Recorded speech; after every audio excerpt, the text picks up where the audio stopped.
evening, Pittsburgh sports fans. Welcome to the Pittsburgh Sports Desk. We are back. Hope everybody had a wonderful holiday. We're back and we're ready to roll here. Lots to talk about tonight. What do you think, Trace? How you doing tonight? How was your holiday? Holiday was actually not bad. Pretty slow.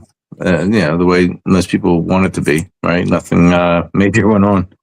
Nice. Yeah, I mean, I didn't have much going on either. Everything was pretty chill and not a lot going on. So that's kind of the way I like it. But all right, so Trace, got a lot to talk about. Pittsburgh Steelers defeated the Baltimore Ravens 26-24. What a nail biter! A game that I said before was a playoff game. I mean, it was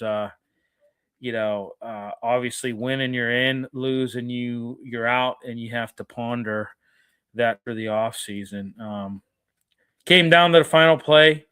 Ravens rookie kicker misses the 44-yarder. I said in a short, I did a short for our channel for Steel City Sunday. I said, didn't that kind of take you back to when Vanderjack missed it in the 2005 divisional game against the Colts? Exactly what it takes you back to. Yeah, that was a 46-yarder, I believe, that he missed wide right. This was a 44-yarder that he missed wide right as time expired. But also remember too, Billy, our kicker missed one earlier in the game the same way. So something about that field had that ball going right on those kickers. Yeah. It was a back and forth contest, Trace. I mean, I pretty much knew going into the game that it was going to be that way. I knew it was not going to be an easy game, and I mean, when you look at it, if he makes that 44-yarder, we're talking about, Harbaugh wouldn't have been fired. He would have survived, another week, and B, we wouldn't be talking about the Steelers moving on and facing the Houston Texans. What did you think about that game? I mean, first half, Baltimore jumped out to a 10-0 lead. Lamar had that touchdown pass to Devontae Walker, and then got a field goal. We responded with a field goal we ended up in the third quarter. We ended up tying the game 10-10. What did you think? What did you think when they jumped out to a 10-0 lead? Were you a little bit afraid? Were you a little bit scared? What did you think? No, not afraid, not scared. Just didn't understand how they were getting open and what was the difference that Henry was able to turn corners and see a seam, and how was that guy able to get open? I think they made some nice adjustments from there and made it a lot more difficult for them. But that also made us really susceptible to the long ball, which burned us in third quarter, fourth quarter there. Yeah. Yeah, I mean, yeah, how about that? I mean, we're definitely blown coverage on that. I mean, that was just terrible. Twice it happened to you.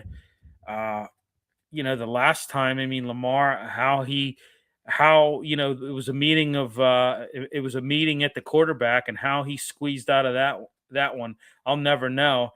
And then, he kind of, he set his feet, was kind of poised, motion for him to run a little bit farther and hit him with a touchdown pass, and you're just like, oh God, here we go. Looking at Lamar's numbers, 11 for 18, 238 yards, 3 TDs, 1 interception, sacked 3 times. I mean, he only rushed 9 yards. He's hurt. I mean, we knew he was banged up. We all heard he was like 70% was what they were saying. He's had a litany of injuries this year, everything from ankle to calf to hamstring. Even I heard he had a toe issue as well at one point this year. So he had a lot of injuries this year. Hobbled Lamar Jackson. I said it going into this game. I was almost more comfortable him starting than Tyler Huntley. How old is Lamar now, Billy? Just out of curiosity. I think he's 28, 29. Well, and just From when you and I were growing up, if I recall, about that age is when running backs wheels start to fall off, right? Yeah. That Yeah, Derrick could be. Henry. I'm just throwing Derrick that out there. Yeah. But Well, yeah, I mean, eventually these mobile quarterbacks and these quarterbacks that run, eventually they have a shelf life. They're not able to do that. They're not able to put that kind of yardage up for a prolonged period of time. We saw it. He was going into this season, he was averaging 63 yards a game. That dipped to like 26, is what I heard his average was the last time. So, that dipped, a pretty good margin. Um, but Zay Flowers had a good game, 2 oh yeah, touchdowns. Devontae Walker, I thought, had a good game. Derrick Henry, 126 yards. I mean, he had a good game. He bludgeoned us. that's We after were that first run was called back, right? right. We were lucky to Good win that enough. game. We were lucky to win that game. We really were. I mean, it was we were lucky to get the job done. Looking at what the Steelers did, looking at what Aaron Rodgers, 31 for 47, 294 yards, 1 touchdown, sacked a couple times. Jalen Warren, 14 carries, 66 yards. How about Aaron Rodgers at that 20-yard scramble? It's kind of fun to watch, huh? Yeah, Gainwell. I expect. I mean, he had a TD. I was expecting a little bit more out of him yardage wise. But overall, Trace, I thought it was, I thought it was a very entertaining game. And it was a game that, like I said, come down to it. Well, I mean, I think that those guys did well, but I think some of the reasons they're able to do well though was like Cam Hayward. I thought was just out of his mind Yeah, for the game. For some of those plays, right? yeah, Zach Frazier had an extremely good game, yeah, right? I just yeah, think that how about the one point I want to make is so Cam, even on offense, he's up there yeah. helping little Hayward, right? Am Right. I the only one that sees that and thinks, remember the 1980s movie Twins with Schwarzenegger and DeVito? When they go out there, I'm like, oh, it's Vincent and Jules. You know what I mean? Yeah, yeah. No, yeah, I thought yeah, Herbig was tough. yeah. I Actually, I thought just thought Herbig had a the good game. trenches collectively were really good. I can't Yeah, remember number 50's name, and I don't mean to do that to him, but there's so many number 50s we've had recently that I thought he played a really good game down in those trenches, especially with King Henry in there. yeah. I mean, it was, it was a good, it was like I said, it was a very entertaining game. But unfortunately, Malik Harrison is number 50. Yeah, yeah. He had a good game too. Harrison, He's a thank hitter. you. He's a hitter. He's a hitter. I remember there was that. There was that. It was like a wheel route, and he laid somebody out on that one. I remember that one. I forget who it was, but yeah, I mean, yeah, I agree. I thought Cameron Hayward had a great game. I thought Keanu Benton had a good game as well. He Benton had a was solid. I do yeah. think he was Even solid. Ramsey, Somehow they even took. Ramsey. I didn't think Ramsey had a good game. He only messed up on that one where he was just up too tight and just let that guy get right behind him. I just think it slipped him as he looked in the backfield real quick or something to that effect. I think they schemed Harmon out, but I think Hayward blew right through it. Right. Yeah, I mean, when you look at it,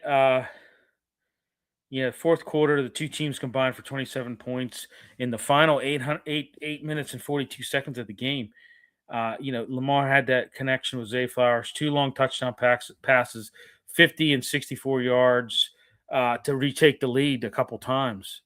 Aaron Rodgers, I thought had he led a couple scoring drives, including that 26-yarder game winning to Calvin Austin with only 55 seconds left. That was clutch. They Yeah. needed that. We got a comment here. What's up? We got Daniel Berry chiming in. What's up, Daniel? What's up, Daniel? Yeah, and the missed extra point by Chris Boswell. Wow, I just was like, oh my God, you got to be kidding me. I'm thinking, oh God, here we go. They're going to march down the field and kick a field goal, and that's going to be the end of it. They advanced to the 24-yard line. Here's another thing I want to make. I thought Harbaugh kind of mismanaged that last drive. They could have gotten a little bit closer. I think. They Well, if they would have kind of like definitely. Think yeah about when you say that. Think about who's in the backfield.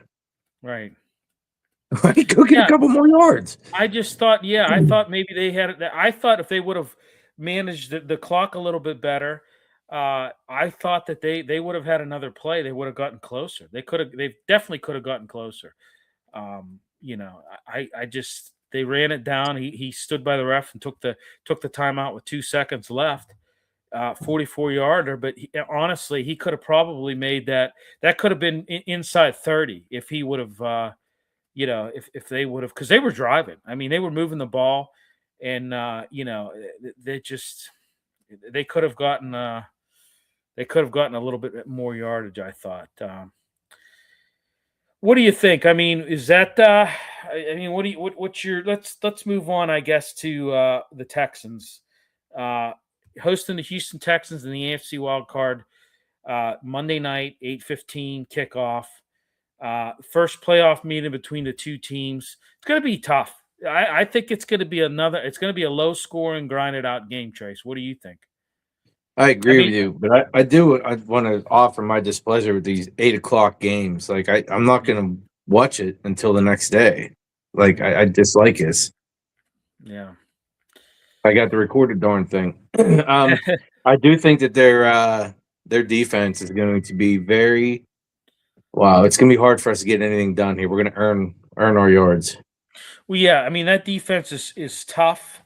They're violent. They get after it. But I'll tell you what, though, they're used to playing on that turf, and so is that offense. That offense doesn't really scare me too much. But everything's going to slow down for them playing on that Acrisure turf. And I was looking at kickoff. I think it's going to be in the mid 30s. They were saying. So, I don't know. I listen. I think that this could be. I think that this is probably the Steelers' best playoff matchup that they could have gotten in the first round. I mean, what do you? I'm not disagreeing there. That's yeah, I think that is a fact, Jack. yeah.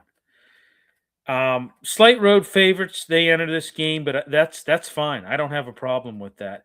Over under set at 39.5 points. I mean, they're a 12-5 team, which is the start that they had this season is pretty surprising that they were able to grind out 12 wins.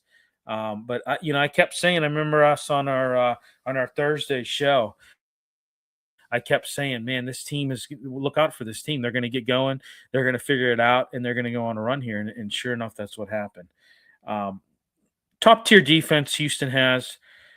It's going to challenge the Steelers, no doubt. Even with DK Metcalf coming back off suspension, I think Aaron Rodgers having the playoff experience that he has, being in the league 21 years and the success that he's had, could be a factor. What do you think? I think that he makes really good decisions for us. He's been a huge factor that's got us even in positions. Like even the week before, if one of those balls are caught, we win that game against the Browns, and then you don't even have to play against the Ravens, right? I just think he makes the correct call. Like that play to Austin, he in the huddle, they even come out and said, "What do you want to do?" And somebody said, "Just go get him." Right? And he looked at Austin and said, "All right, man, hitch and go." That's how that play came about. Like that's Aaron Rodgers doing that. So I think he is definitely a variable that is a positive glide path for us. Yeah. Just to take a step back here and he had some issues with communication with that helmet. Yeah, he had switched helmets. You see that one? It was pissing him off. Pissed. Yeah. He was mad. Yeah. Texans have a good defensive line. Will Anderson Jr., Daniil Hunter, major strength on that defense. It's just going to be a battle of wills, I think, Trace. It's going to be, it's going to be that offense it's going to be Steelers offense versus Texans defense. Steelers defense versus Texan offense. I think, having TJ Watt back, I thought TJ Watt, he had that interception. He did have some, I thought he played a pretty good game. What did you think? I think Nick Herbig is our disruptor, and he should be on the field every play. I agree with that too. Right? That's a good point as well. I think you got to pressure the Texans. Um, you know, they have a little bit of a problem with turnovers, protecting the football. It's going to be tough kicking conditions. As we know, it will be. I mean, it has been. Tough catching conditions too, right? So to your point, the running backs holding the ball, it's gonna be different for them. But catching the ball, right? Even some of the other games, I saw some guys' the ball just went right through their hands because of these conditions. Yeah. 3.5 point favorite as of now. I don't know. They're, a lot of the prediction models kind of lean towards the Texans, covering even. But I don't know. I think the Steelers, they're entering relatively healthy. You're getting DK Metcalf back. You're getting another, you're getting even more healthier TJ Watt back. Jalen Ramsey was banged up a little bit. He said he's going to be ready to play. Looking at some injuries here, I was just glancing here at what we got injury wise. The Texans have some. They've got Trent Brown, who's questionable, offensive tackle with an ankle. Kamari Lassiter, he's questionable. He's a cornerback with an ankle injury as well. Jawar Jordan, the running back, he's got an ankle injury. Boy, they've got a lot of ankles. They've got a lot of ankle injuries. They were saying about Ramsey. He's good to go. They were saying he had that minor injury in I think week 18, but they said he's fine. He's gonna be all right. So yeah, I mean, I don't know. We'll see what happens. I have a good feeling about this game. I really do. I'm not. I don't know. We'll see what happens. I think you got to worry about that defense a little bit, but I don't know. I think this is like I said. I think this is the most ideal matchup in the first round that the Steelers could get, and I really believe that. I think this is a winnable game. I definitely think this is a winnable game. If we win it, though, I think it's going to be in the same type of fashion that we just won this last game in. I agree. This may come down to comes down to whoever has the last possession, and I'm looking for big things. I'm looking for the defense to really turn out and create some turnovers, and maybe even some points off of those turnovers. You know who we're really missing at this time of year right now, though, that I'm so disappointed we don't get to see in action is Washington. Yeah, I know. Yeah, I mean he's a big target, and you definitely could use him against this defense. This is like I said, it's a big tough defense. It's a violent defense, and a guy like that could could kind of stifle them a little bit.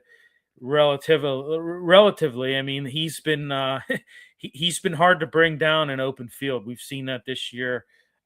Unfortunately, we don't have him, and it's but I think what you kind of do what you did in that you take kind of not saying you replicate what you did against the Ravens because it come down to the wire. But I think you try to get Freiermuth involved in this. I would really go tight end heavy in this. I would try to just really.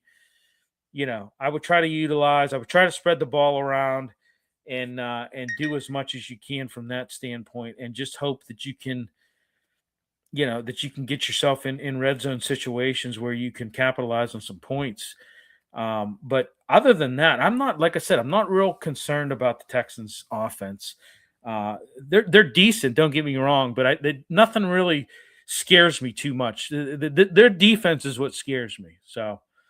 Well, when you say tight end heavy, for whatever reason, when he throws to Jonnu Smith, he seems to overthrow Jonnu Smith, and I think it's because Jonnu is not exactly as deep as he's supposed to be whenever he's wide open. Right. Yeah, I mean, we know that there's been some issues, from behind the scenes. We've heard that there's been some issues with Aaron Rodgers and Jonnu Smith. Aaron Rodgers has had some issues with how he runs routes from what we're hearing. So I don't know. Hopefully that's What's that? Not the game for the Browns game where Johnny starts going in motion and Aaron turns around and says, "What are you doing?" He just yeah, screamed, "What are you doing?" right. Well, I mean, he's. I mean, I've seen it all season. The confidence level just isn't there. The confidence level just isn't there, and it's been puzzling to me because you know he got 88 receptions last year in Miami with Tua throwing it to him. So I don't know. It's just it's a different type Well, of offense, and I when you just make it up the whole time, I guess you can hide it, right? correct. And when Aaron Rodgers prides himself on his receivers running, you know, exact precise routes. And I think maybe, it was more kind of backyard football when he was on the Miami team. It was just kind of like, and Tua was just kind of like, hey, get open and I'll throw it to you. You know what I'm saying? Get open and I'll throw it to you, and we'll go from there. Um, I don't know. We'll see what happens. We'll see what happens. But it's going to be interesting to see. Let's. What do you think? Let's pick it. What are you looking at on this game, Trace? You start first. 24-13. I think the Texans. You think the Texans win? Yeah, I just think they're going to have too much for us. Their quarterback is young, able to get it done. I know Aaron's got it still a little bit here, but I haven't seen enough of our defense to say that they're going to stop them from putting points on the board. Well, I don't know. I feel very good about this game. I felt very good about the Ravens game. It come down to the wire. I didn't feel good about the Ravens game when it came down to the wire. You did not feel good about the Ravens game. No, I did not think. I thought Lamar may torch us, and that did not happen. Right. I'm going to go 21-17 Steelers. I'm going to go 21-17 Steelers. I think they're going to beat this team. I really do. I like I said, this offense doesn't scare me. The defense does. They're violent defense, but I think they find ways to get in a red zone and capitalize on some points. I think it will come down to the wire, but I think the Steelers. I think the Steelers have the advantage, just because, like I said, Texans pride themselves on being a fast team, offensively and defense. They fly on that turf down there in Houston. They're not going to be able to do that up here in Acrisure on the Acrisure turf. We know the kicking game is going to be tough for them. It's going to be tough for Boswell as well. I mean, we saw what happened in that game, but I just think that there's too many slight advantages for the Steelers in this game. I think they pull it off. I'm going to go 21-17. So, all right, let's move on to another topic. I want to talk Tomlin. That's been a big topic of discussion. There's been a lot of speculation. Let's just talk his future. He's under contract through 2027. I think he's coming back. I don't think he's gonna. They've talked about this potential move to television. I'm gonna say this. I don't see that happening. I do not see that happening at all. We got a comment here. 1929, the last time they lost on Monday night. I know, John. Hope you're doing well there, John. Yeah, I know. 1991 was the last time they lost on Monday night. That's a long time ago. What do you say, Trace, about Tomlin?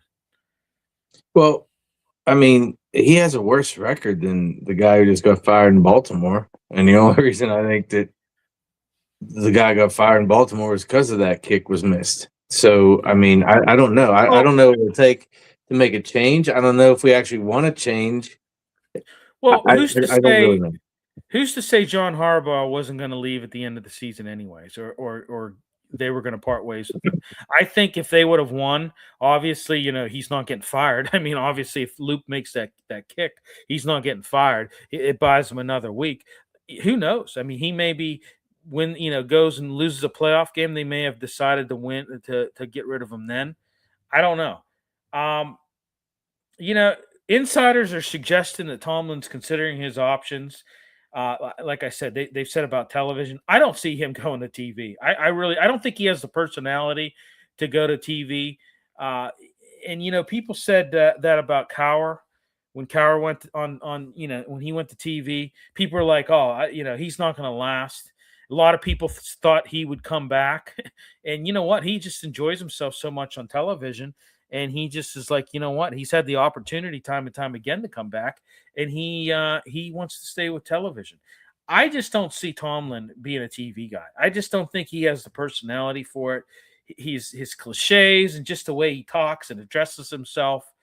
And maybe maybe he would be different in that setting. I don't know, but I know one thing: he's not getting fired. I expect him to return in 2026.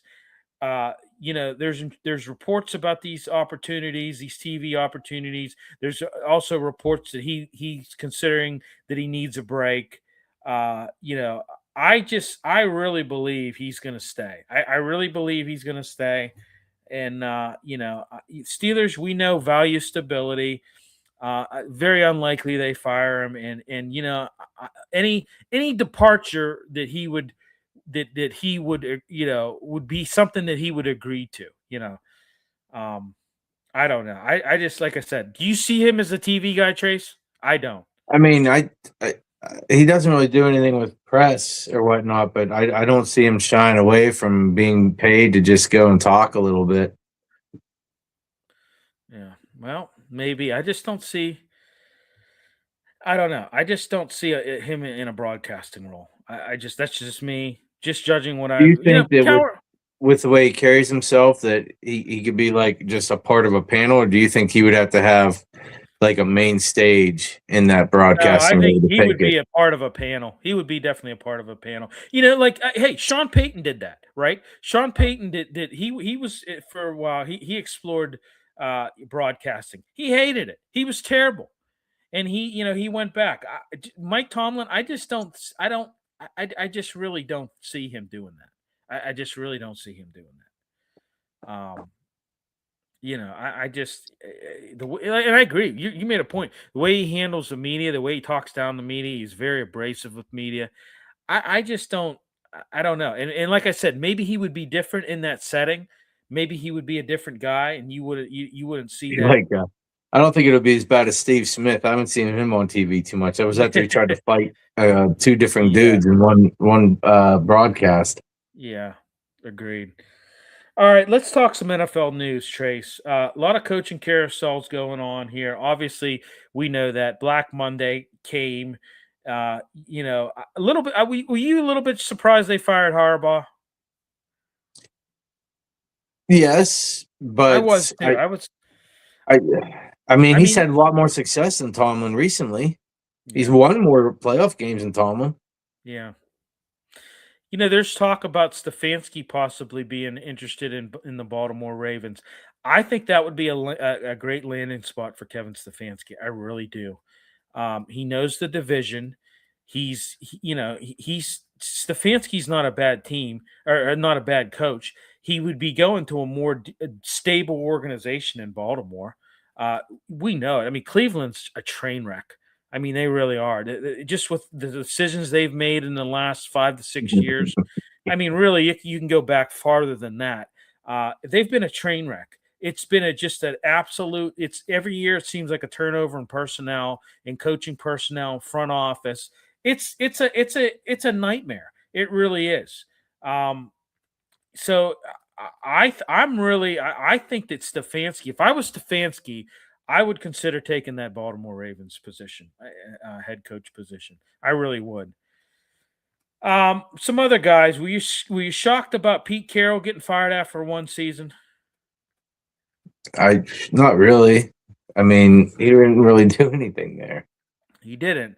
And I'll tell you what, I said that. I really kind of believe, and I said that when he got hired there. I said, here's a guy who's in his 70s, not to say anything, but he was out of football for a while. He stopped, he obviously he stepped down as Seattle's coach. He was in the front office for a while doing stuff like that. But, he took a step back from head coaching was out of it for a little while. And, I don't know. I don't think he came back and transitioned too well with how it is. It's changed a little bit since, since when he was coaching the Seattle Seahawks. They got off to a really bad start, and it snowballed from there. They never really were able to get anything going this year, and I wasn't too shocked by it. I don't know. What do you think? Do you think Carroll goes anywhere? I don't know. I mean, I don't know that he goes anywhere. I mean, he could. LeBeau did it, right? But I do think that in a better organization, just to your point, cookie cutter from Stefanski to this, I think that would work better for him. Right. Raheem Morris getting let go in Atlanta. I wasn't too shocked by that. I said at the start of the season, I didn't think that he was going to last, the season, but they decided to part ways with him. And they also parted ways with their GM as well. Atlanta, they've had a lot of issues in recent years. And it all really comes down to coaching in front office, and they've had some they've had some decent players, but there's been a lot of issues with coaching in front office. So we'll see what happens. I don't know. We'll see what happens. So matchups for the wild card have been set. We've got the Rams and Carolina Panthers, got the Packers and Chicago Bears, got the Bills and Jacksonville Jaguars, 49ers and Philadelphia Eagles, Los Angeles Chargers and New England Patriots, and then the Houston Texans and Pittsburgh Steelers. All right, let's switch gears here. Let's talk a little hockey. Let's talk guys on the ice. What are you thinking about this 5-game winning streak? I don't know if we should be super excited about it yet, but I like that they are winning in January and have us in a position for a wild card, or at least get in and play. And Malkin isn't even back yet. He's just skating now. Right. Yeah, I mean, I tell you what, when you look at it, you're really getting you're getting a lot of Sidney Crosby, he's on point. He's on pace right now, I think, to have probably 45 goals at this point in time. I mean, he's already got 24. He's playing his mind. He's playing out of his mind. When you look at it, he leads the team with 47 points. He leads the team in goals. I think Carlson's playing better. He's 28 assists. I like what I'm seeing from the young guys too. Brazil. I'm liking what I'm seeing from Novak. Yep. Mantha as well. Mantha's got 14 goals. Even Ben Kindle. Even Ben Kindle is Raquel has played good. I mean, Lazat. I mean, Achari had that sweet goal against the Columbus Blue Jackets. There's a lot of good young youthful players. I know they had a pretty extensive losing streak there for a while. December was not kind to them, but you know what? They're starting to play better hockey. They're on a 5-game winning streak. Tomorrow night they face the New Jersey Devils. I'm liking what I'm seeing. I'm liking what I think Stuart Skinner has finally kind of settled down, and he's kind of come into his own with this team. Shelovs, I think, has played pretty solid as well. What are you seeing in this team, Trace? I see a lot of chemistry with this team. I see them having fun while they're winning too. It's not like the system is just a complete grind, even though they're working pretty darn hard and they're putting it into it. I'm just saying that I see them moving around, not really gripping the sticks too hard, and that puck is going behind them goalies. And we seem to be keeping it out of our net a lot more now. Well, that last game was very fun to watch. I mean, you're down 4-1. You slowly get yourself back in that game. Chipped away, huh? Yeah, I mean, you're down 4-3 in that game with a couple minutes left. You pull Shelov. You got an extra attacker, and it was just a sweet goal. It was just an absolute sweet goal. And then that Sidney Crosby getting the game winner in overtime. Another sweet goal. They've been playing very good. They've been playing very good lately, and I'm hoping they can keep this streak going. You're facing a pretty good Devils team coming in. I mean, 22-19, 2 in I think what is it 22-19 and 2 is what they are sitting at right now. So not too much difference. I mean, a little bit of a difference, but hopefully they can stretch it out to 6. I'm hoping so. But yeah, so good stuff there. All right, let's move on. Let's talk a little Pirate baseball because I know lots happened since we've last talked. Key acquisitions. You got a couple bats. Trace, what did you think about what they did thus far? They got what, one arm as a reliever, 2 bats that are known at least power guys, right? And then they have potential for Griffin, is it, to come up as well? Yeah. You got Brandon Lowe acquired with that three team trade: Tampa Bay, Houston He's Astros. an outfielder, first baseman, right? He's a second baseman. Sorry. O'Hearn, who was in the organization before. He's a first baseman outfielder. That's who you're thinking of. Left-handed power bat. Signed Gregory Soto to 1 year. You got Jake Magnum, Mason Montgomery. I don't know.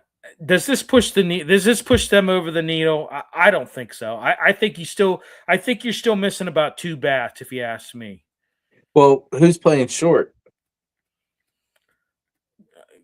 Is this an Abbott? You want to do an Abbott and Costello type thing? Well, right now it'd be Nick Gonzalez is the only odd man out, right? Unless you get Triolo and put him over there. Who's on first? Yeah. No, who's on second? I believe. No, but yeah. I mean, it's just. I'm going to be honest with you. Like, I haven't really been paying attention to the Pirates. I mean, I saw some of these signings. I was listening to the fan last week, and they wanted people to call in and say, which team do you think is going to win a championship? Which team is the next to win a championship? People are calling in saying the Pirates. I'm like, are you out of your mind? Like no, they're not going to be the next team to win a championship. Okay, like this team, no, it's just not going to happen. I mean, I just don't know.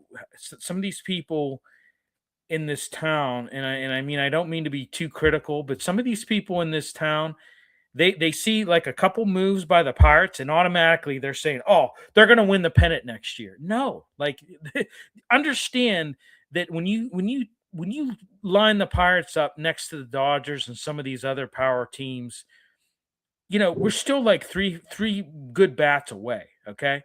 We're still like 3 or 4 good, it's more needs to be done.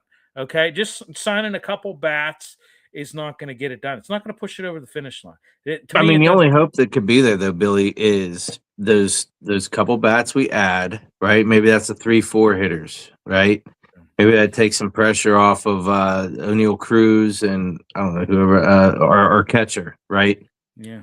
Maybe then on the back end, we have guys that are hitting home runs now because they're getting pitched to finally. Yeah. Okay, we got a comment here. It says, Georgie Coolboy, I'm a true Ravens fan. Well, I'm sorry to hear that. Yeah. Sorry about that kick, man. That field or something got it. Yeah. It says, I'm mad. Well, you should be mad. You should be I would be too. I'd be very disappointed. I'd be mad if I was a Ravens fan too. So that's it. That's all you got?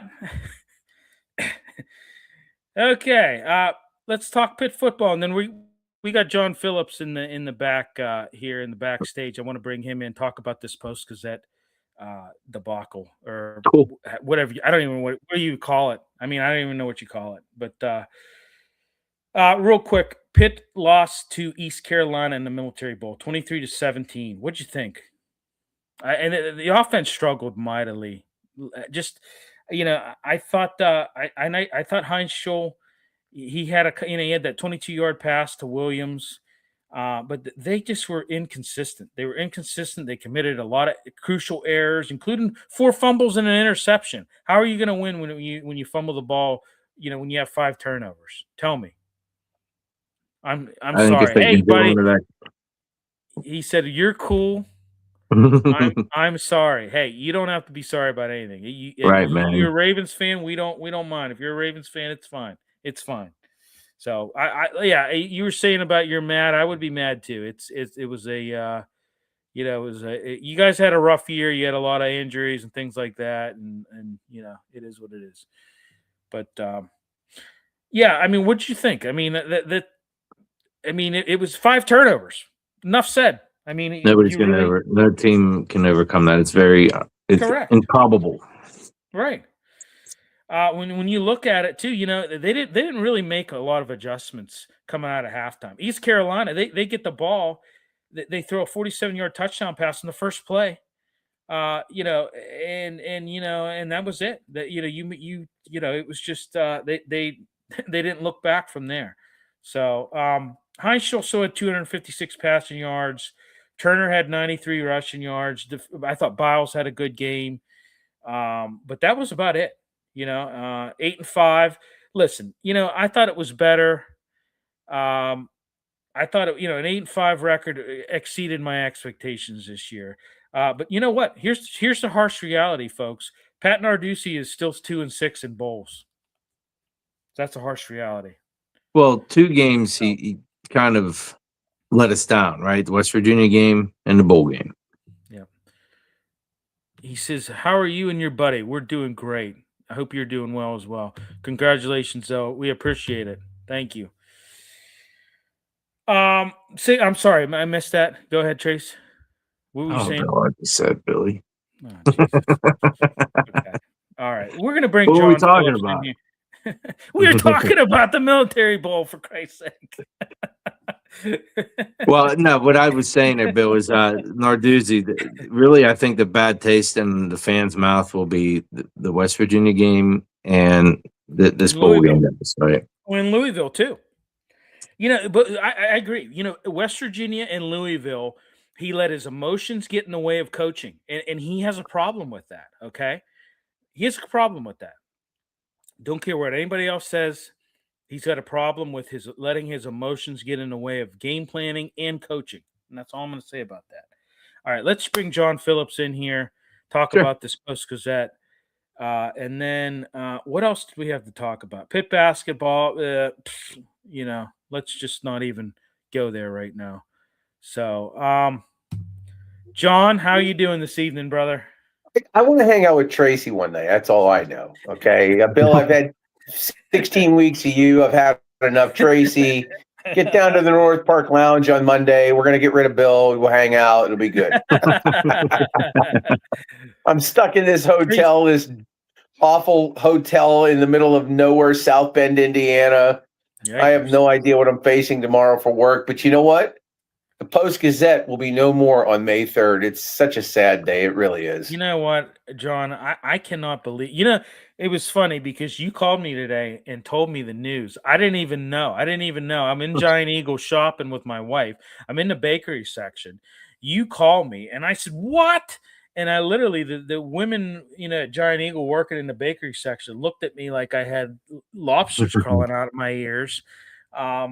I just could not believe it. I mean, it's just, you and I, we both write for the Riverhounds. We know, and we have a lot of people we know that work at the Post-Gazette. A friend of the show, Ray Fittipaldo, comes on quite frequently. He writes for them. Our counterpart with Steel City Sunday, Paul Zeiss, writes for them. Our other guy that we work with on the Riverhounds, Keith Barnes. I mean, this is just a real kick to the gut to a lot of people that we know in this business, and I'm just shocked. I'm literally shocked. I mean, you saw, the financial losses. They're saying 350 million over 20 years. John, what do you really think it boils down to? Because I know about this whole lawsuit too with the paying the health care. And they lost that, and I don't maybe that compounded things. But what do you think this really came down to? It did, and I did Paul's Post-Gazette big show at 5 o'clock. He asked me to come on for about 20 minutes. We didn't talk about obviously what happened today. We talked about sports topics and whatnot. But yeah, it came down to the union wanting X, Y, and Z. It came down to healthcare, and look, at 56. I've watched the internet come and become what it is. It's like almost 30 years now. I mean, I remember graduating from college in 1993, and one of our alum from Edinburgh came in. He probably was, 6, 7 years older than us. This is 1993. And he was like, there's going to be this thing called the internet, and you're going to be amazed. And we were like, oh, wow. And, 5 years later, I'm over on Arbor Boulevard doing evenings, and we just got email, and the internet was starting to become a thing. And now here we are almost 30 years later, and the internet has completely destroyed the print business. It'll eventually replace television's coming. Eventually TV is going to fall the way of what the news media, the print media has suffered under. But yeah, the whole lawsuit, the union, the wages, paying for healthcare. It was eventually the demise of, our paper of record. Right. Our paper of record for almost 200 years has been the Pittsburgh Post-Gazette. And as a child, I remember getting up on Sunday mornings, more or less, when I was a little kid, 7, 8, 9 years old, and, looking at the box scores, looking at the, what I learned to become known as the ag page, with all the numbers and all the box scores and all the horse racing results, and the betting lines, and anything that was on the ag page was interesting to me, because I didn't quite understand it, but I knew it was important, because they wouldn't have put it in print, right? Print media 40, 45, 50 years ago was our world. It was the zenith of journalism, and in the media, it was, if you were working for a newspaper, you were an important person. You were extremely important. It was newspapers 40 years ago, 45 years ago. It was newspapers, television, and then radio. Radio was at the bottom. And even though I was attracted to radio, and I understood, my attraction to radio was just the whole, audio spectrum of it and what drew me in. But if you were working for a newspaper, you were important. You were respected. You were somebody that people wanted to hear what you had to say about whatever it was, news or sports or whatever. If you were in print, you were an important person. And the fact that our paper of record come May 3rd is going to go away potentially, and it may not go away. Maybe more on that in a little bit, but if it does go away, it'll mark the end of mark the end of an incredible era of a medium that was once the most important aspect of daily life, but has gone the way of the dodo bird. Well, and I too read the Gazette religiously. I mean, I remember reading articles by Gene Collier, articles by Ed Bouchette. I loved his Steeler coverage. Paul has worked, for the Gazette for a number of years. It's just sad. It's really sad. Is it potentially an option for somebody maybe to buy them? I mean, great question. The Beaver County Times got purchased a few years ago by a consortium of sorts. I talked to, Paul, obviously, today. I talked to a couple of other people that work at the PG today. There's a possibility that it could be bought and saved, right? It's a good tax write-off for somebody that, has a big portfolio that they'd like to, put some tax write-off onto. So maybe it's possible that the PG continues to fight for another day. But, as you mentioned, you grew up reading these writers. I worked for two guys that were important figures at the Post-Gazette for many, many years. I worked with Bruce Kyden. Bruce Kyden was he was a hammer. He was a hammer. That guy was a columnist for the Post-Gazette for 20 plus years. He also ran Dapper Dan Charities.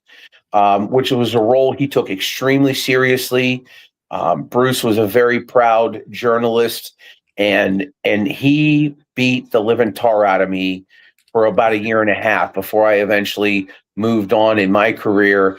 But I'm very grateful that I spent time with that man, because what he taught me was that it doesn't matter what you're working towards. You have to work towards the truth and facts. And before you tell anybody a story, you better make sure you have everything right. And it's not about getting it first. It's about getting it right and being certain you have a story that is accurate. And in 1994, when baseball was going through its strike, I worked with Bruce. He was, he was doing talk radio, and there was something that he wanted me to get for him, and I couldn't get to the bottom of it, but I felt like I had it, and he was not happy with me because I didn't get exactly what he felt was the accuracy of the story, and he reprimanded me. He beat me up. He was very angry at me because I was trying to tell him to, hey, say this is the story. And he kept saying to me, do you have this or this? And I didn't answer him but because I didn't have it. And he wouldn't go with the story that I wanted him to go with because I didn't have it right. And I learned from Bruce, and that was important. The other person was Phil Music, which you probably don't remember.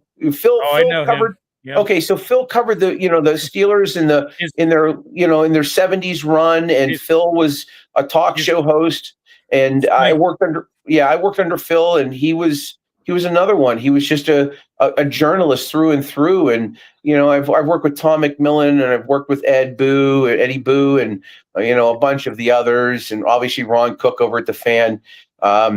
Journalism is not dead, but it suffered a blow today here in our city. Yeah. Phil Music, it's funny because his brother lived in this area and used to come in our dry cleaners. My dad had a dry cleaners. He was a weekly customer. Yeah, he was a weekly customer, his brother. Yep. So I miss Phil. I miss Phil greatly. I learned from him. He was very good to me when he didn't have to be.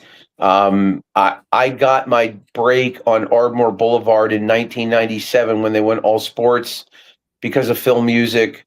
And he lost his job, but he helped me get my job over there as a talk show host. And I know he's long gone. And he covered the Pirates, right?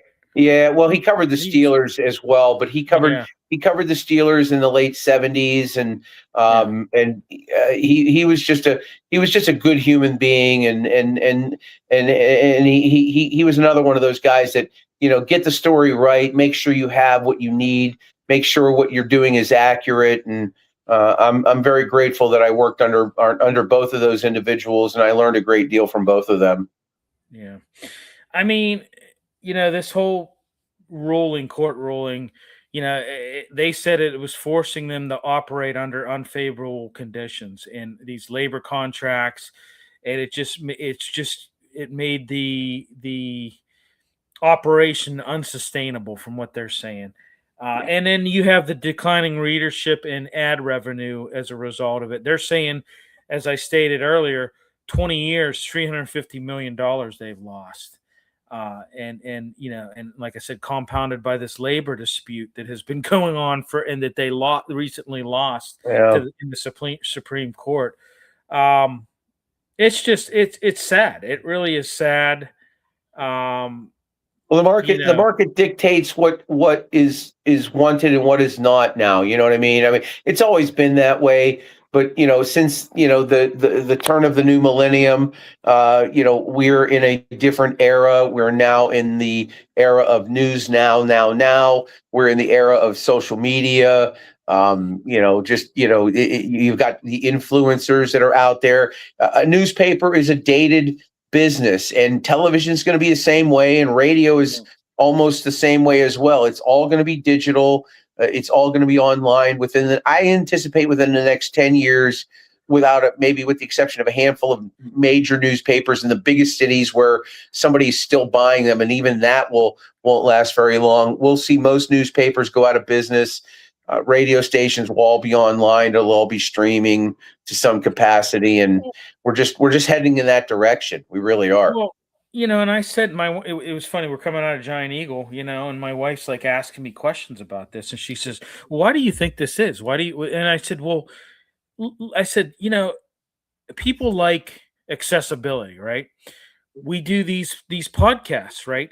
People like to be able to get a podcast, put it on when they're cleaning the house, put it on when they're driving. It's at their fingertips when they want it, right? Whenever they want it, wherever they want it, it's at their fingertips. Yeah, well, people anybody don't like 40 sitting down and reading newspapers. Even online, they don't want, they want to hear stuff. They want to be able to multitask. And I don't know. It's just anybody 45 and under, 40 and under for sure. Once they get their news from TikTok. Right. They see a blurb or a 30-second clip. They see a headline, and that's all they need to read because they're too busy because they've got to get to a Pilates class, or or Tracy's double park, and they're wondering when he's going to pull out of and say, give him a space. And we're in this on the go society now, and I'm not saying that's good because I get when I send a newspaper article to the Trib, and they're like, this is too wordy. 800-900 words is too wordy. Right. People want 500-600, 500 words almost maybe is too much. Long form writing is dying. Print is dead. Radio and TV aren't too far behind, unfortunately. Well, yeah, I write, as I write for Stream Punk Sports and, for the Riverhounds, and it's the same thing. 2-minute read, 2 to 3 minute read, they want. And that's fine, but it's just like you said, all this stuff culminates. And this is 1786. It's one of America's oldest newspapers, and it's just I hope that somebody can buy them and save it, because like I said, we have friends that are employees there, and you just really hate to see them lose their livelihoods. I'm sure some of them will move on to greater and better things, but it's just really and the union criticized them. They said, hey, this company chose to do this. They chose to shut down rather than complying with these labor laws. So I don't know, Look, my uncle was in a union. My father was in a union. I'm not against unions. I'm not on either side of all of this. I just know that a newspaper that's been around for over 200 plus years in our region is potentially going to close its doors on May 3rd. And that's a very sad day, because it is our newspaper of record. And that may not mean much to anybody that's, again, I'm 56. You may be 40, 30 watching this right now, 25 years old. That may not mean anything to you. But journalism suffered a blow today, and it's very sad that the PG may close its doors in a few months. Yeah, it is sad. All right, John, on a happier note, plug the shows, what we got coming up here. Monday, 3 p.m., North Park Lounge, Richland Hilltop Event Center. Tracy, I know you're going to be there, because if you aren't, Bill's going to, and I'm going to be very sad. I'm just kidding, Bill. Steel City, Sunday, 3 o'clock, 5 hours of coverage, Texans and Steelers. So many guests, you may have to get a pitchfork and bury a few of the ones that start early to get to the top. We're going to have so much fun on Monday. I'm excited. And, look, what win or lose, the season was the season. I didn't expect a division title. I didn't expect Aaron Rodgers to play as well as he does. Let's run it back one more year. Sounds good. Well, on that note, thanks everybody for tuning in. We'll talk to you next week. We got Gridiron Weekly coming in tomorrow night, so that's at 8 p.m. So tune in for that. And thanks everybody for tuning in, and we'll talk to you next week. See you later.